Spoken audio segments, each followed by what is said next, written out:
A continuación, desde la Iglesia Bautista Bendición, la predicación de la Palabra de Dios. Muy buenos días, hermanos, que el Señor nos continúe bendiciendo. Amén.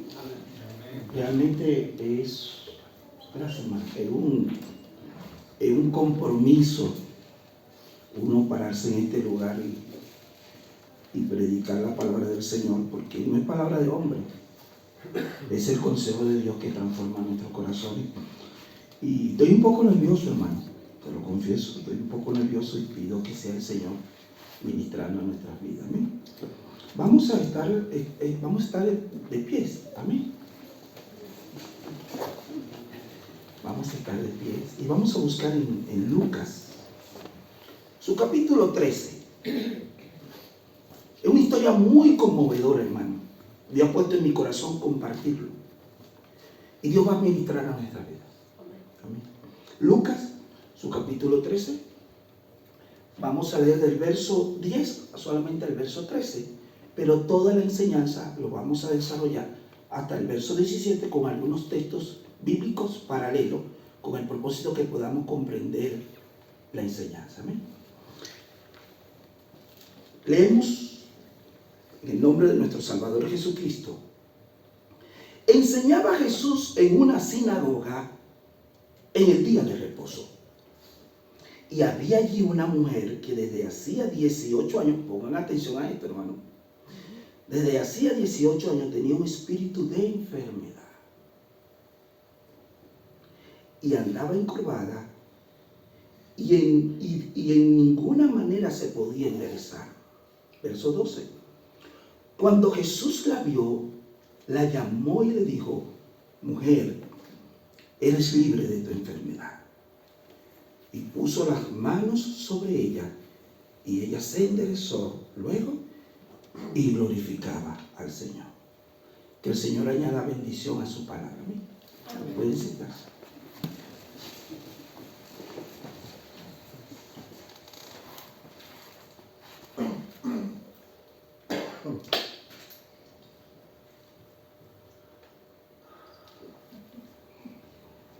El tema del mensaje tiene como título La mujer encorvada. Y el propósito de esta enseñanza, mis amados hermanos, es que reconozcamos que Jesucristo es quien quiere enderezar nuestras vidas. Su propósito es enderezar nuestra vida con el fin de que podamos glorificar a Dios y ser testimonio que el reino de Dios ha llegado a nuestras vidas. Entremos a la introducción del mensaje. Y nada más que este relato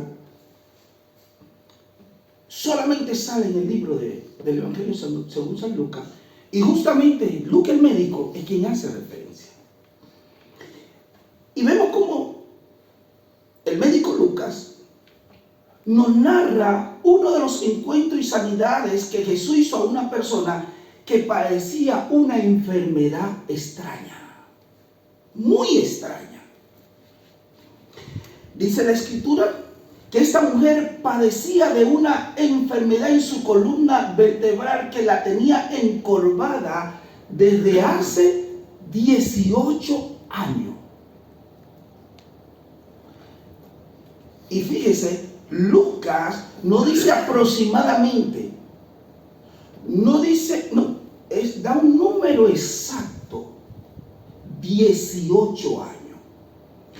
18 años sin ser reconocida, hermanos.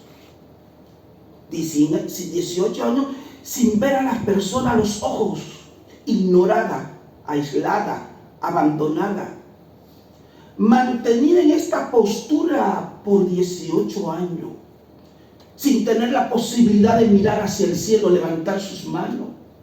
Es decir, ella se encontraba en una esclavitud en esta enfermedad. Esta mujer por 18 años no pudo disfrutar en plenitud con su familia, con sus amigos, con sus vecinos.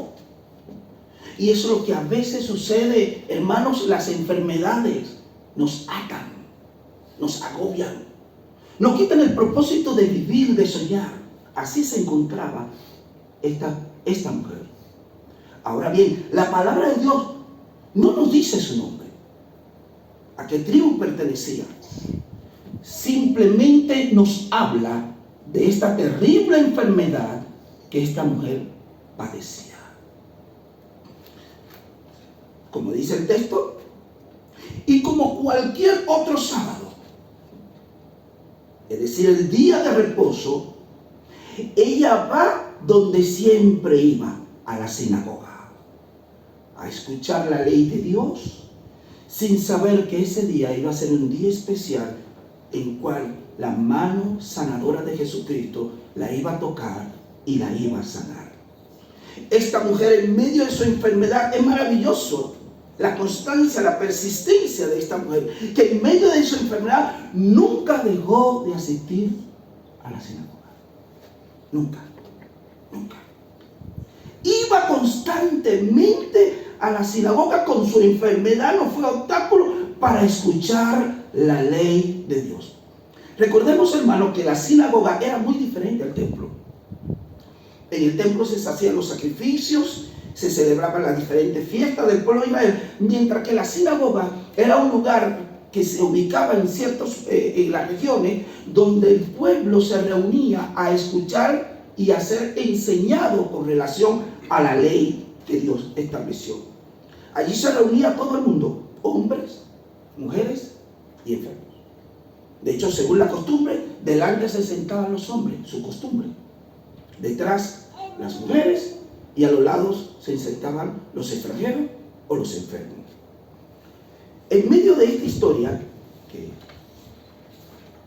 estamos, lo que Dios quiere enseñarnos, entremos al desarrollo de la enseñanza. Número 1, ¿qué observamos?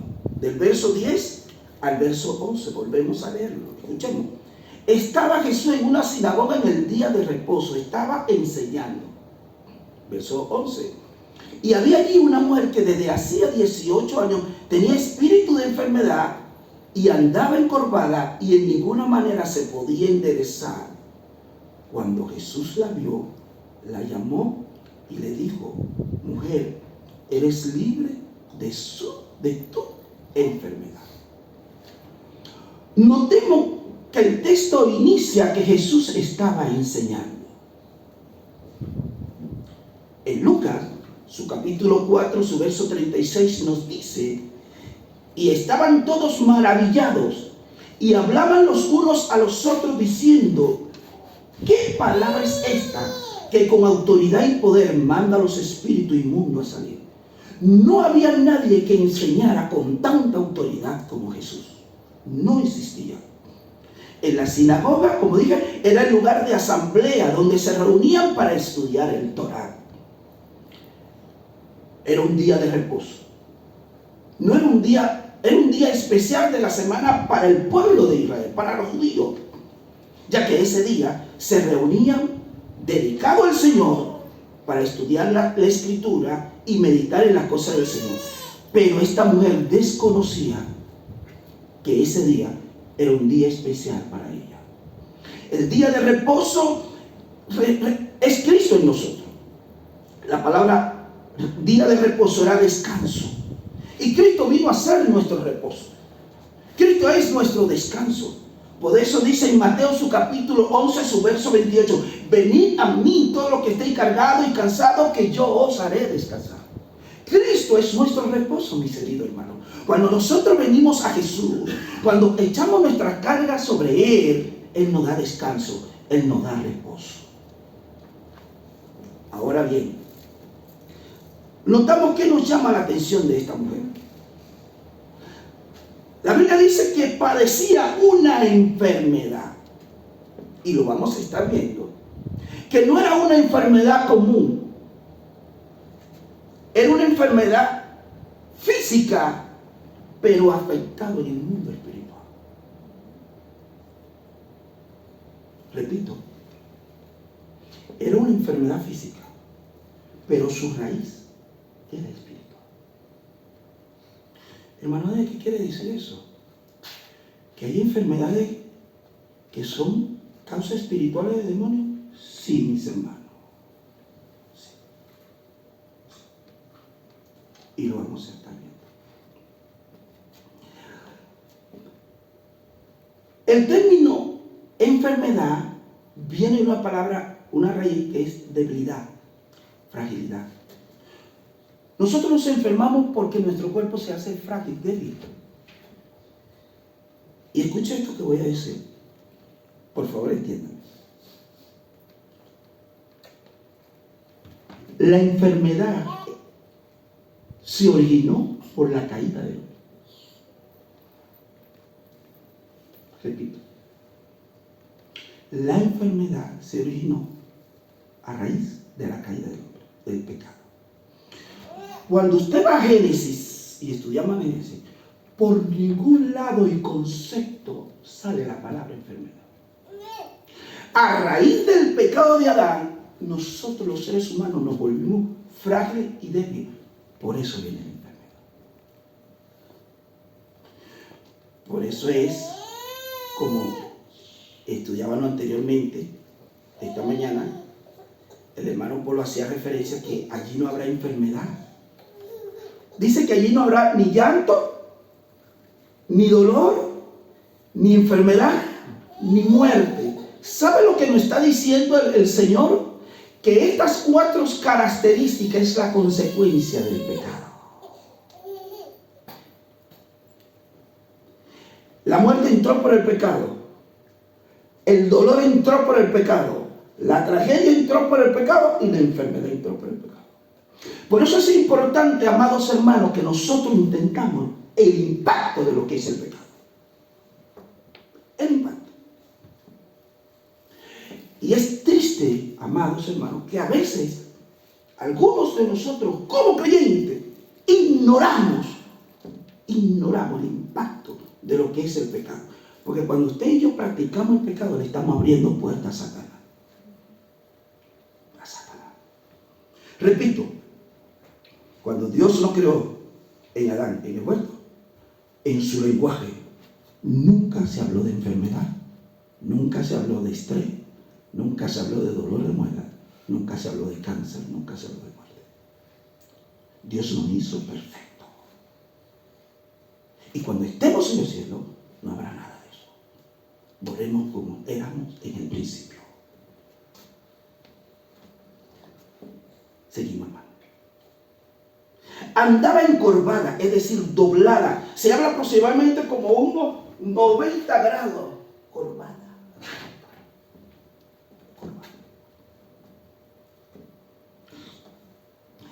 Y nuevamente, Luzca nos dice por 18 años. La palabra de Dios no tiene desperdicio, hermano. No hay desperdicio. Cuando la palabra de Dios dice algo, es porque no hay desperdicio. Fíjese, con relación a estos 18 años, como nos dice aquí, en Lucas, su capítulo 13, Lucas capítulo 13, ellos mismos, pero el verso 4 y 5, escuchen esto, hermano. Por eso debemos enlazar un texto con su contexto. Porque el texto que estamos leyendo no nos dice cuál fue el motivo, pero sí nos dice que un espíritu maligno había producido esa enfermedad. Versos 4 y 5, rápidamente. Aquí el Señor le está llamando le está diciendo al pueblo, arrepentidos porque si no van a perecer. Aquí le está hablando sobre un hecho histórico que sucedió, y fíjese cómo dice, o aquellos 18, oiga el número, 18, sobre los cuales cayó la torre en Siloé y lo mató. ¿No pensáis que eran más culpables que todos los hombres que habitan en Jerusalén? Verso 5, os digo, no, antes, si no os arrepentís, todos pereceréis igual. ¿Qué nos está diciendo el texto? Que este hecho que le sucedió fue por causa del pecado. Jueces, capítulo 10, hermano, su verso 8. Capítulo 10, su verso 8. Vamos bien, vamos a entender. Verso 8. Los cuales oprimieron y quebrantaron a los hijos de Israel en aquel tiempo 18 años. A todos los hijos de Israel que estaban al otro lado del Jordán, en la tierra del amorreo, que estaban en Galaad.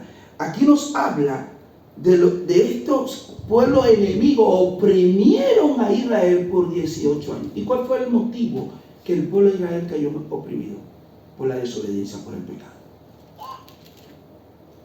Entonces, fíjense cómo se enlaza.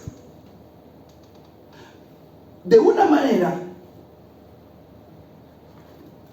muy clara y referencial.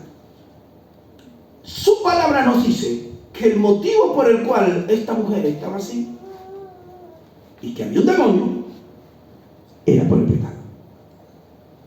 Pero iba al templo, iba a la iglesia, pero estaba atada.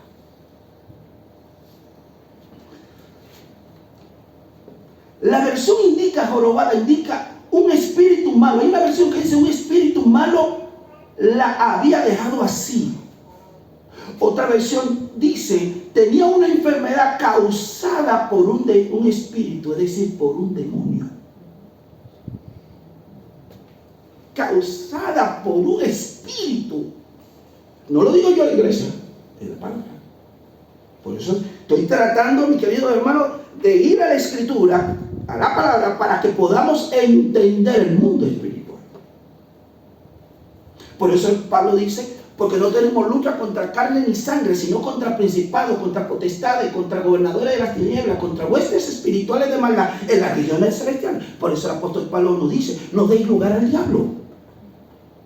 Es decir, si usted deja su puerta abierta y sepa qué va a suceder, los ladrones le van a dejar sin nada.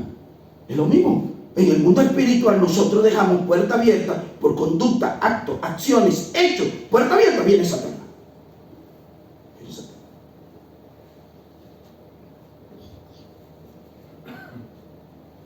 Es decir, hermano, hay enfermedades que vienen a nuestra vida por puerta abierta que dejamos.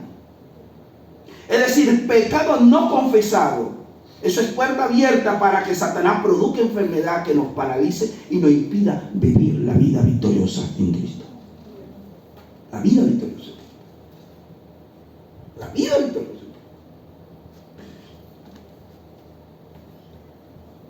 Cristo, hermano.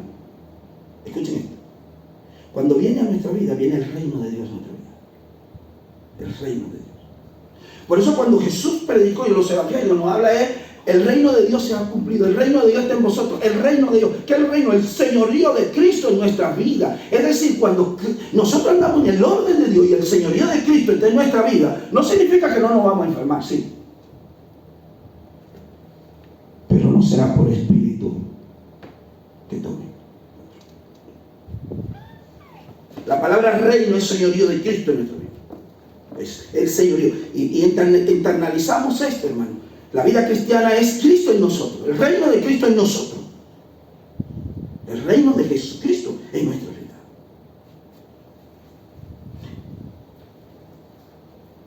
De nuevo, hermano, versos 2 y 13. Jesús ve la condición de esta mujer. Versos 12 y 13. Cuando Jesús la vio, la llamó y le dijo, ¡oh, qué hermoso! Mujer, eres libre de tu enfermedad. Y puso sus manos sobre ella, y ella se enderezó luego y glorificaba al Señor. Y glorificaba al Señor. En medio de que nuestro Señor Jesucristo está dando la enseñanza, observó a aquella mujer en dicha condición, vio su dolor, vio su tristeza y la llamó. Qué hermoso momento cuando Jesús la reconoció y la llama. Esta mujer despreciada por los demás, ignorada, pero Jesús no la despreció ni tampoco la ignoró. Jesús la llamó. ¿Sabe algo, hermano? Podemos ser despreciados, ignorados por otros, pero Jesús nunca nos va a ignorar y nos va a despreciar. Siempre sus manos están dispuestas a consolarnos, a fortalecernos, a animarnos a seguir adelante. Son las manos del Señor. Son las manos. Por eso en Él tenemos consuelo. En Él, en medio de la adversidad de que podamos estar pasando, en Él estamos, en Él tenemos consuelo. Él es la plenitud del gozo de nuestras vidas, iglesia del Señor. Cuando usted y yo vivimos esa relación con Dios, pueden venir los problemas que vengan. Hay gozo y contentamiento. Como dice la Escritura, el gozo del Señor es mi fortaleza. El gozo del Señor es mi fortaleza. ¿Cómo es posible, hermano, que vamos al médico y el médico nos chequea y no nos consigue nada y seguimos con la enfermedad, con el dolor? ¿Sabe que los médicos son instrumentos de Dios? ¿Usted sabe que los médicos son ministros del Señor? Cuando usted y yo vamos a un médico y nos detecta una enfermedad, ¿sabe lo que Dios está diciéndonos a través de él? No estamos cuidando el templo del Señor. Cuando el médico nos dice, deja de comer esto, deja de comer aquello, deja de comer esto, no comas esto, el Señor no está hablando y nos está diciendo, tu cuerpo no es tuyo, es templo del Señor. Deja de comer chuchería, deja de tomar pesicola, deja de tomar aquello, deja de tomar aquello. Es Dios hablándolo. Ellos, los médicos, son instrumentos de Dios para recordarnos que nuestro cuerpo le pertenece al Señor. Y cuando vamos a un médico y seguimos con los padecimientos y no nos consigue nada, y para rematar nos manda antídoto, droga, algo está mal.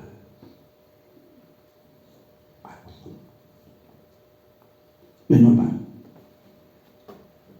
No es normal. Ahí donde debemos examinarnos.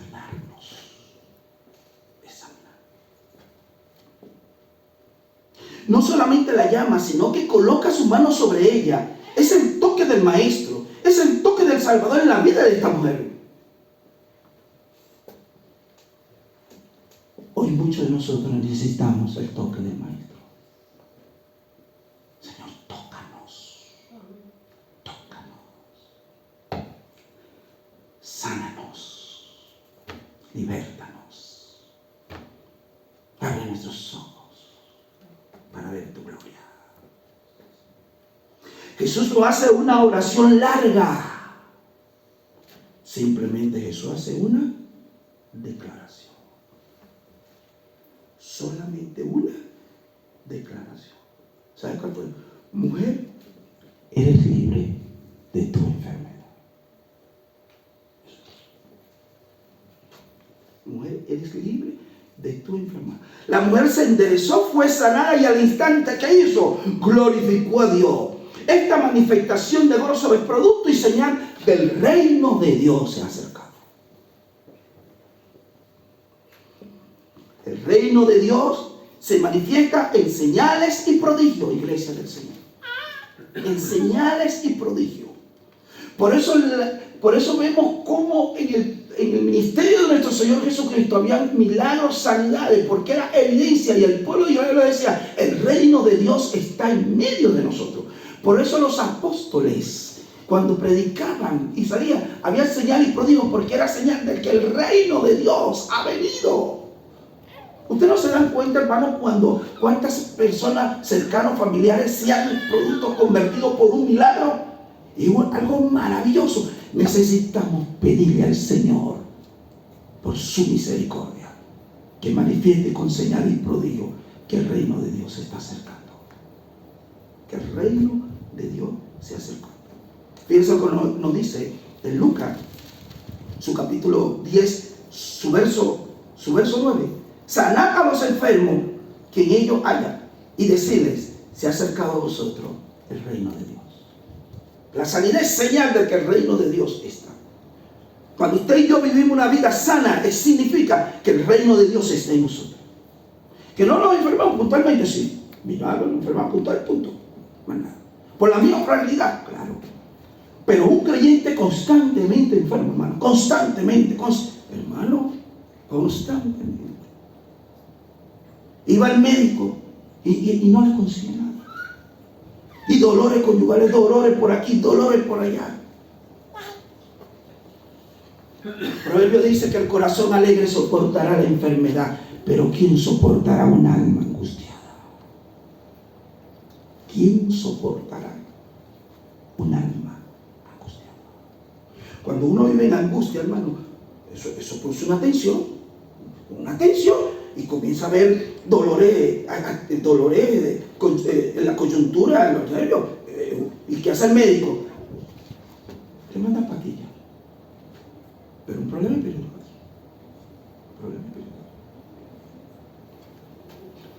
De que vuelan, hermano. No podemos ignorar que vivimos en un mundo físico, movemos un mundo físico, pero influenciado por un mundo espiritual, iglesia. Es inconcebible, iglesia. La cantidad de suicidios, la cantidad de personas que usted lo ve, de clase social, un estatus social, en hospitales psiquiátricos. Los centros psiquiátricos full de gente, hermano. La consulta de psicología full de gente, hermano. Eso no es sano. Eso no es sano. Eso no es sano.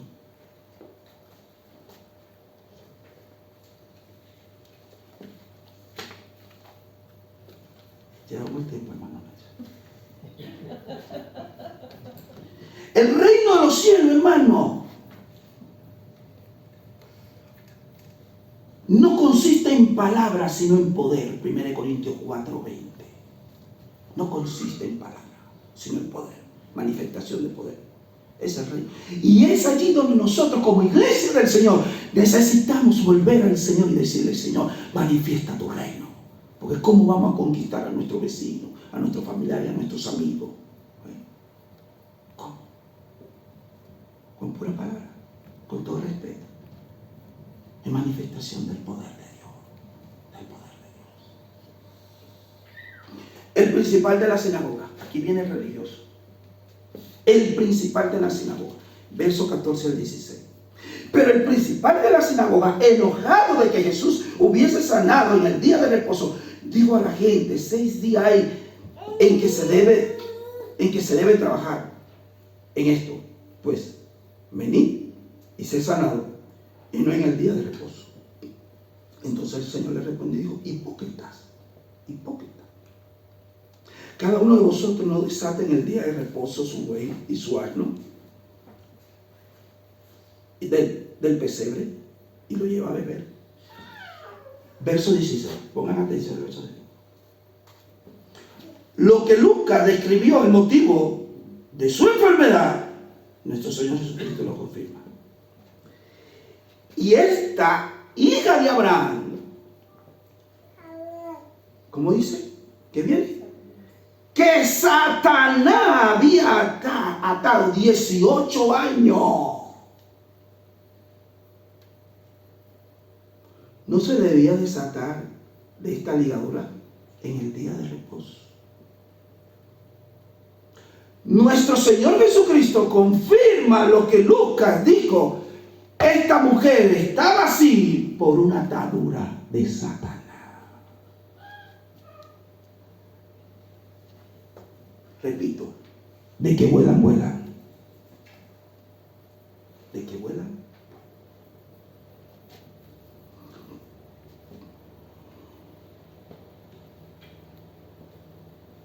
Notamos, como hemos leído, lo importante no es cumplir los mandamientos, lo importante era cumplir los mandamientos de los hombres para este principal de la sinagoga, por encima del amor y la misericordia. Él estaba ya pendiente de la estructura, del orden, pero no veía más allá. No veía más allá. Se molestó porque Jesús había sanado. Y el Señor, es que la ley nunca decía que era malo. Fueron estructuras humanas que pusieron y marcaron y limitaron la obra maravillosa del Señor. Y tengamos nosotros cuidado de eso en nuestra vida, hermano, de poner estructura y cosas que no es de Dios. Que no es de Dios. Jesús lo reprende, le hace ver el sentido y el propósito de la ley, que consistía en amar a Dios sobre todas las cosas y a tu prójimo como a ti mismo. Esta expresión es la primera vez y única vez que se lee en la Escritura. ¿Cómo Jesús la llama? Hija de Abraham. Hija de Abraham. Qué hermoso. Era hija de Abraham, pero estaba atada.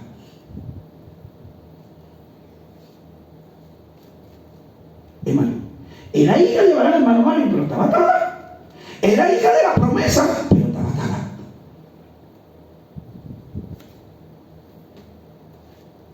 Dejo esto ahí para que lo estudiemos en casa. El término hija de Abraham indica que es decir, es hija de la promesa, es hija de la prosperidad, es hija del gozo, de la sanidad, de la liberación, de la restauración, pero estaba atada. Es decir, los judíos se llenaban de orgullo. Somos hijos de Abraham. Muchachos, nosotros somos hijos de Abraham. Y Jesús le dijo, Dios puede sacar hijos de Abraham de las piedras.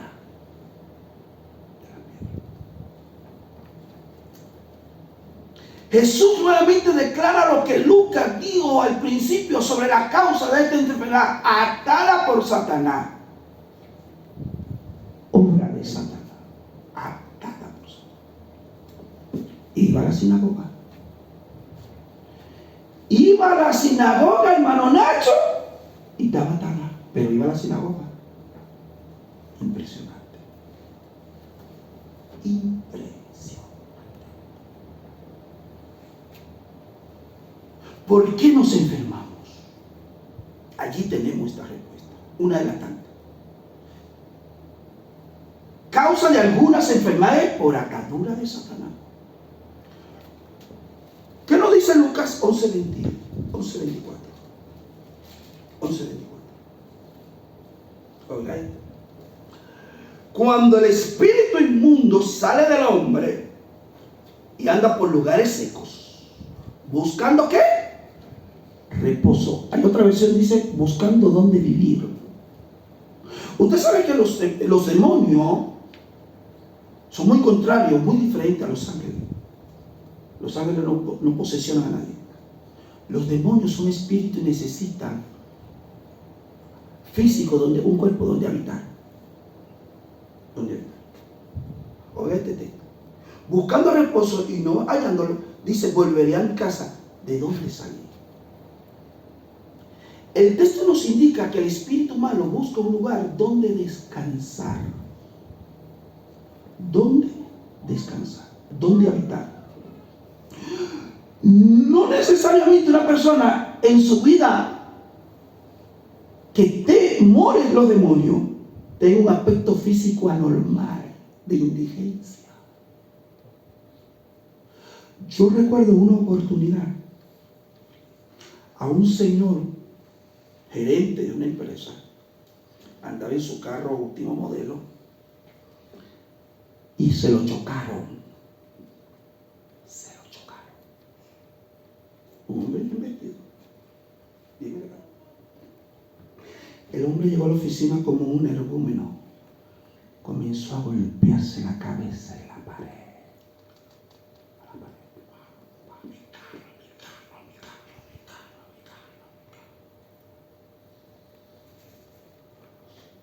Todo el mundo se quedó así. Y así hay gente bien vestida, muy elegante, pero su mundo interior es un caos. Es un caos. ¿Y qué hace la ciencia? Mandarle antídoto, porque eso no lo resuelve la ciencia. Eso solamente es resuelto cuando el poder de Dios, el reino de Dios, venga a su vida.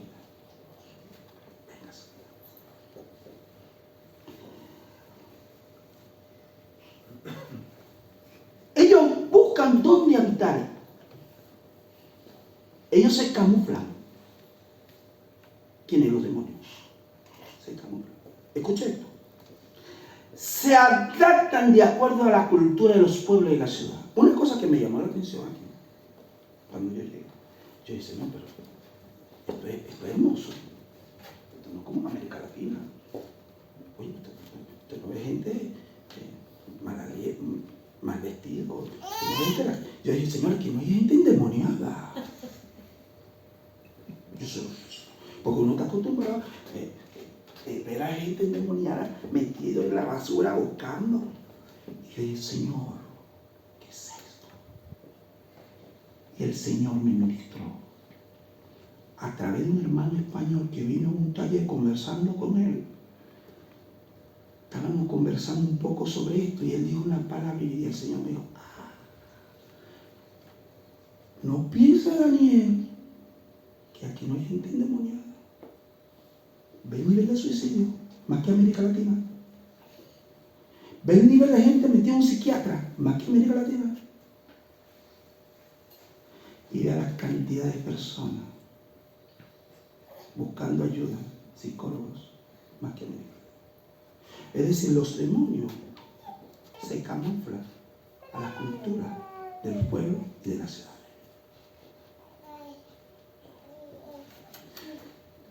España es uno de los países que tiene más alto nivel de suicidio. Y eso es preocupante. Eso debe llamarnos la atención como iglesia. Porque eso no es normal. Eso es anormal. Y aquello que tiene relación, observe que mayormente son gente de clase media alta. Inclusive de gran poder adquisitivo, que su crisis no es el dinero, la crisis es otra, y una crisis espiritual.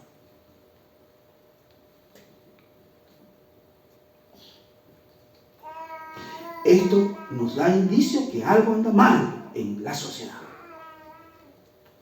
ya que en el mundo espiritual los demonios están ganando ventaja sobre sus habitantes. Resultado de aquella experiencia, verso 17. Verso 17. Por eso, iglesia, la vida cristiana es gozo. Es gozo. La vida cristiana no es venir a una iglesia, hermano. La vida cristiana es vivir una vida de gozo. Suceda lo que sucede en tu vida. Reflejar que el gozo del Señor es tu fortaleza. Sea lo que esté pasando, tener contentamiento. Ojo, no estoy diciendo que no vamos a pasar pruebas. No estoy diciendo que no vamos a tener. No. Es que en medio de la adversidad, en medio de la prueba, descansar en el Señor. Oiga, descansar. Porque en el Señor no nos vamos a encontrar descanso. Nuestra felicidad no está con nuestros hijos ni nuestras hijas, hermano. Nuestra felicidad no está con mi esposa ni su esposo. Ellos no nos dan gozo, ellos no nos dan gozo, no. A veces son piedras de tropiezo en nuestra vida cristiana. A veces, no siempre. Nuestro gozo y nuestro contentamiento es Cristo Jesús. Es Cristo Jesús. Ir a su presencia. Ir a su presencia. ¿Cómo termina esta hermosa historia? Verso 17, amados hermanos. Y al decir estas cosas, se avergonzaban todos sus adversarios y todo el pueblo se regocijaba por todas las cosas gloriosas hechas por él. Todos se glorificaban por todas las cosas que hacían. Y eso es lo que debe haber en nuestra vida, hermano. Gozo por lo que Dios está haciendo en nuestra vida. Sentirnos lleno de gozo, de complacencia, de disfrutar la vida cristiana, saber que el Señor está con nosotros. Amén. Aplicación, reflexión y conclusión. Muchas personas viven encorvadas, pero no físicamente, sino espiritualmente. Sin propósito de la vida. Quedaron encorvados por una infancia difícil. Hay personas que están encorvadas por una relación rota. Piensan que la vida no tiene solución. Piensan que no hay esperanza. Encorvados porque están luchando por un pecado en su vida espiritual que le impide avanzar y crecer espiritualmente. Algunos, su vida está encorvada, llena de tristeza y melancolía por cosas del pasado. Por cosas del pasado. Lo pasado quedó atrás. Hoy nuestro Señor Jesucristo, a través de esta enseñanza, quiere enderezar tu vida. Enderezarla. Que levantemos nuestras miradas. Y pongamos nuestras miradas en Cristo Jesús. Y corramos con paciencia la carrera que tenemos por delante. Quiero decirle esto que el Señor a mí me ministró y quiero compartirlo con usted. Nuestro gozo no lo dan nuestros hijos. Nuestro gozo no lo da ni mi esposa, ni tu esposo. Nuestro gozo no lo da una casa o una propiedad. Eso es efímero, eso es pasajero. Nuestro gozo nos lo da el Señor cuando tenemos una relación plena con Él.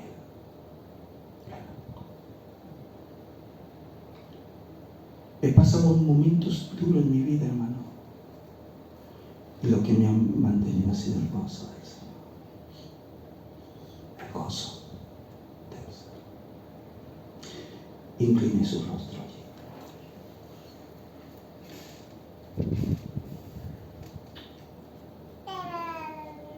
Tu vida está encorvada. ¿Quién te da gozo? ¿En qué se tiene contentamiento tu alma? Pide al Señor que enderezca tu vida.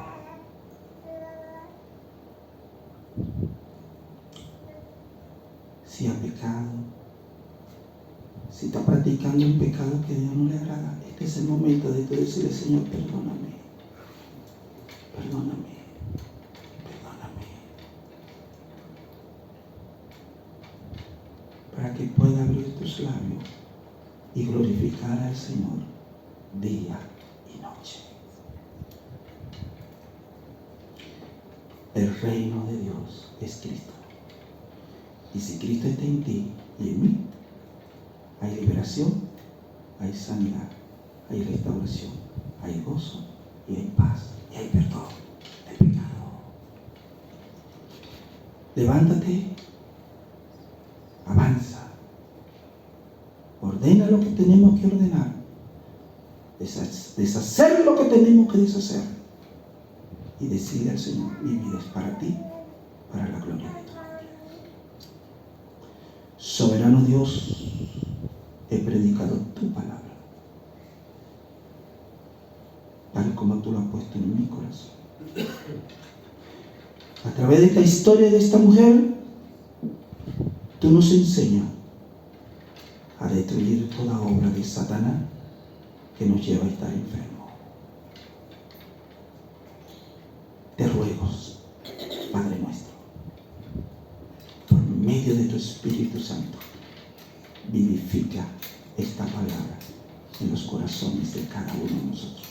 En el nombre de Jesús. Amén. Que el Señor les bendiga, hermano. Amén. Que el Señor les bendiga. Hasta aquí el mensaje de la palabra de Dios. Oramos que haya sido de bendición para tu vida.